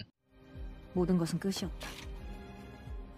Akhirnya dengan hati yang tak mengenakan, Profesor masuk ke dalam rumah Woo-jin. Saat ibunya Woo-jin hendak menelpon Woo-jin, Kapten Cha sudah siap menodongkan pistolnya. Dan beruntung ternyata ibunya Woo-jin yang pikun sudah lupa mengapa ia menelpon Woo-jin. Sehingga Profesor yang tak tega mengurungkan niatnya.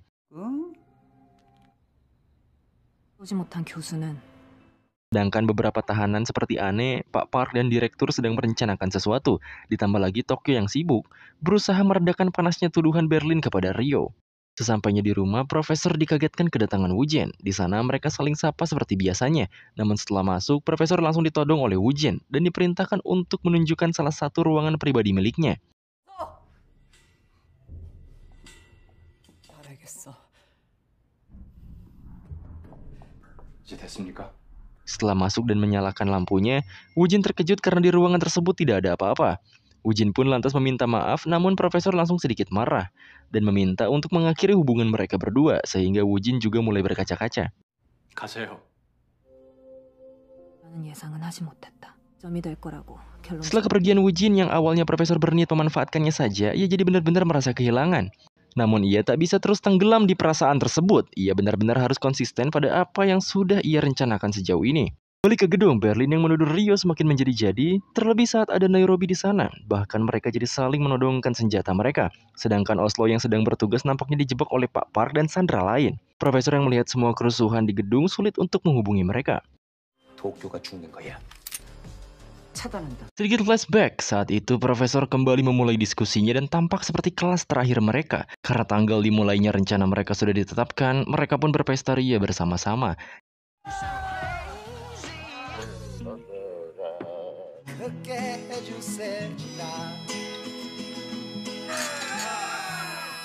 Singkatnya, Nairobi yang bosan nongkrong bersama Oslo dan Helsinki. Di sana mereka bercanda dan bercerita. Katanya mereka berdua terpaksa masuk jadi anggota gangster untuk bertahan hidup. Namun, mereka terpaksa keluar karena Oslo ingin mencari ibunya. Karena mereka gak dibolehkan keluar geng, akhirnya merekalah yang memenggal semua anggota gengnya dan kabur.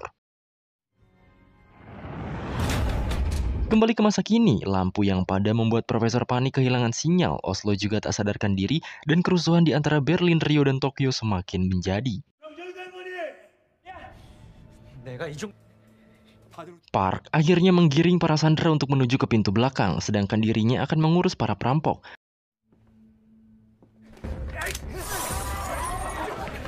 Berlin juga menurunkan egonya, dan mereka akhirnya kembali berpencar untuk mencari para sandera, sedangkan Tokyo akan menyalakan listrik darurat. Di sisi lain, Helsinki juga dihajar habis oleh Park. Ia menambahkan senjatanya dan malah membuat keadaan panik sehingga ia pun tak sadarkan diri.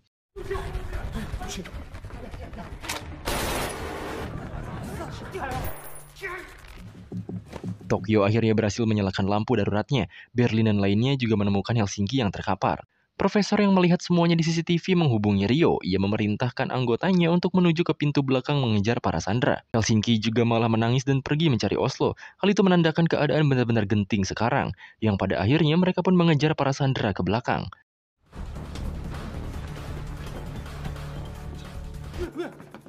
Para sandera terjebak karena pintu belakang ditempeli bom laser. Nekat mau meledakannya, wakil direktur dihadang oleh Denver dan mereka berhasil dikendalikan. 쥐새끼 같은 놈. Tapi jauh lebih buruknya lagi, Rio yang dihubungi Profesor malah dibekukan oleh Park yang menyergapnya. Park menghubungi Satgas dan meminta pasukan ke pintu belakang. Setelahnya, ia menembak semua properti Rio di ruangan itu dan mengambil obat Berlin di sana.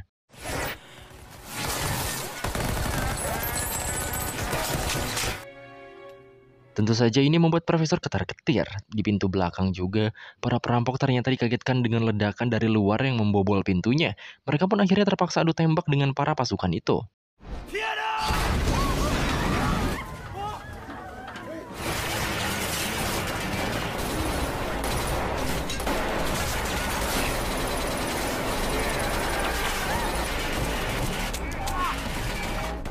Sempat terdesak karena amunisi terbatas, Tokyo membredeli para pasukan dengan senjata khusus dan membuat pasukan mundur sedikit demi sedikit.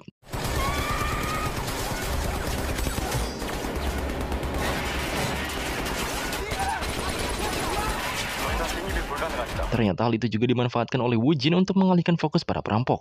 Ia mengerahkan pasukan lain untuk membuat jalan agar Sandra bisa kabur dari perampok yang sedang sibuk adu tembak. Berhasil menutup pintu di sana, para perampok langsung menuju ke atap karena para Sandra sedang menuju ke sana untuk kabur.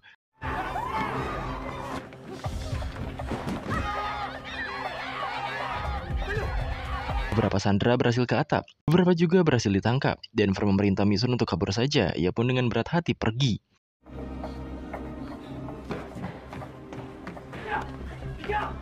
Sedangkan Tokyo, ia berusaha membuka pintu atap yang dikunci dari luar. Para Sandra berusaha keluar satu persatu dengan talinya. Namun si direktur yang egois mendahulukan dirinya sehingga ia terjerat karena talinya yang stuck. Akhirnya para Sandra lain memilih melompat saja.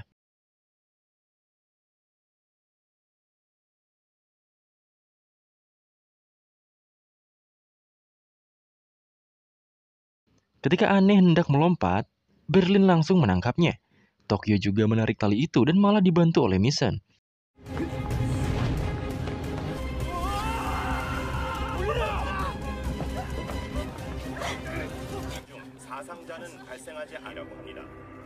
Sekitar 29 Sandra berhasil kabur. Wu Jin juga menegaskan bahwa ia benar-benar paham dan tahu mengenai para perampok. Pada akhirnya pintu belakang dilas kembali. Denver pun datang dan memberitahu suatu hal, yang ternyata Oslo sudah mati karena pendarahan. Tentu ini membuat semuanya emosional.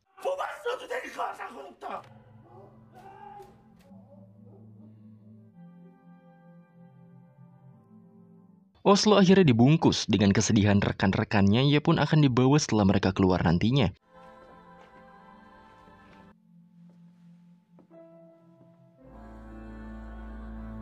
Di sisi para Sandra, mereka dikumpulkan. Di sana Aneh mengatakan bahwa mereka telah berhasil mengalahkan para perampok, walaupun statementnya dibantah oleh direktur yang ketakutan pada perampok. Tokyo dan lainnya pun datang. Ia tak akan segan lagi jika hal tadi kembali terjadi. Ia pun memerintah para Sandra kembali bekerja. Namun Aneh malah tepuk tangan dan diikuti oleh Sandra lainnya. 인내심을 시험하지 말라고. 니들 때문에 Berlin yang emosi juga tak digubris, para perampok benar-benar kalah kali ini. Para perampok kembali berdiskusi dengan ketegangan. Listrik darurat hanya bertahan 2-3 hari lagi. Para Sandra yang kabur juga akan memberikan semua informasinya. Kebingungan itu diperburuk karena mereka tak bisa menghubungi profesor. Ditambah Berlin yang kembali membawa si pengkhianat di antara mereka. 네가 아니면 누구야? 이씨. 이 대가리 쳐. 그만해. 죽일 거야. 너희야. Berlin yang emosi akhirnya terkapar karena penyakitnya sendiri. Di sisi Nairobi, ia pun mengingat hari kemarin yang mana ternyata ia adalah si pengkhianatnya. Ia terpancing oleh si Capres, ditambah si Capres itu menggertak jika Nairobi gagal, maka ia tak akan bisa menemui anaknya lagi. Singkatnya, para perampok pun hanya bisa terus mencetak uangnya sendiri dan sedikit kehilangan arah. Apalagi kepercayaan para perampok yang berkurang pada profesor saat ini. Padahal nyatanya situasi darurat ini diatasi langsung oleh profesor. Ia mengunjungi suatu tempat rahasia, yang mana di sana ada anggota lain yang sedang menyekap Kapten Cha, dan tentunya ia memiliki rencana lagi dengan anak buahnya yang di luar ini. Di Satgas juga mereka mengorek semua informasi dari para Sandra. Park memberikan sebuah obat yang ia temukan. Obat itu diberikan pada Wu Jin. Di sisi Berlin juga, Tokyo dan lainnya bingung. Ryo pun ingat bahwa Berlin sedang sakit. Setelah tahu obatnya hancur semua, dia pun jadi tahu bahwa Berlin mengidap penyakit Huntington. Begitu juga dengan Wu Jin yang mengidentifikasi penyakit dari obat yang Park bawa. Kambuhnya penyakit Berlin mengingatkannya saat ia di kamp pelatihan utara. Ia saat itu disiksa oleh atasan kamp. Di sisi Wu Jin juga jadi tahu bahwa salah satu perampok di sana sedang sekarat karena penyakitnya. Itu akan percuma jika memiliki banyak uang tapi tubuhnya sekarat. Pasti ada alasan lain mengapa mereka mencetak uang. Wu Jin pun berasumsi bahwa ini karena KTT. Awalnya 4 triliun won yang akan dicetak itu untuk KTT. Dan mereka beserta publik tidak mengetahuinya. Detektif lain juga memberitahu bahwa pria bernama Yungso adalah mayor camp saat Berlin ditahan. Yungso sendiri akan mewakili utara saat KTT dimulai nanti. Semua ini jadi masuk akal. Wu Jin pun akhirnya berniat mencari tahu maksud utama para perampok untuk mencetak uang. Bisa saja ini dikarenakan agenda politik atau pencucian uang para koruptor dua negara. Di sisi lain, Pak Capres yang kita tahu ternyata menjadi wakil selatan untuk KTT-nya, dan Yungso sebagai wakil utaranya. Mereka sedang makan malam bersama, dan sesuai asumsi Wu Jin, mereka berdua akan mengambil 4 triliun won itu dengan dalih KTT dua negara antara selatan dan utara. Di gedung Berlin didatangi oleh Tokyo. Berlin mengatakan bahwa dirinya ikut rencana besar ini bukan hanya semata untuk uang, lagi pula sakit yang ia derita tak ada obatnya di dunia ini. Saat Tokyo lengah, ia pun disandera untuk mencari tahu siapa si pengkhianat. Tentu ini menimbulkan kericuhan lagi, ditambah Helsinki juga berada di pihak Berlin.